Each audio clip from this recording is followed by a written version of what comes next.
Are there any tax advantages in retirement? Yes, there's obviously, you can purchase annuities with your super money after the age of 60, and they give you a tax-free income. Again, it's similar to a transition to retirement pension. Earnings on assets, as I mentioned, in pension phase are tax-free. Obviously, there's a cap, $2 million, on how much you can put into that pension phase without triggering any extra tax. And that's, earnings, capital gains, realized capital gains, and income that you earn on those $2 million of assets are all tax-free. Earnings in your accumulation phase are still only taxed at a maximum of 15%. As I said, if you hold assets for more than 12 months in your super fund, they're only taxed at 10% on any realized capital gains. So it's still very beneficial to keep assets within your superannuation system, either in a public offer fund or in a self-managed super fund.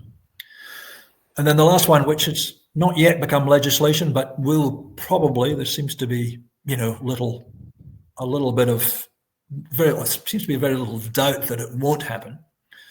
This Division 296 tax, this is where the government's proposing to have an extra 15% tax on earnings on balances above $3 million per person.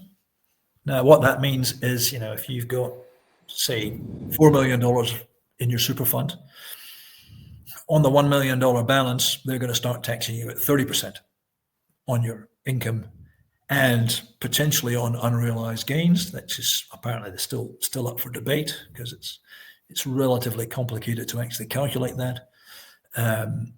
But that is still probably better than keeping assets in your own name and having to pay 40 or 45% tax on income and realized gains. So there are still advantages in maintaining assets in a super fund.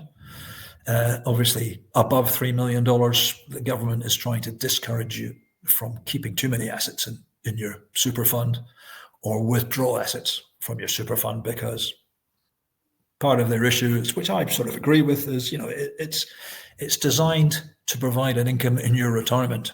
It's not designed as a tax shelter for all the assets you might have. So I can understand why the government's looking to do something. Whether this is the right solution, it may not be.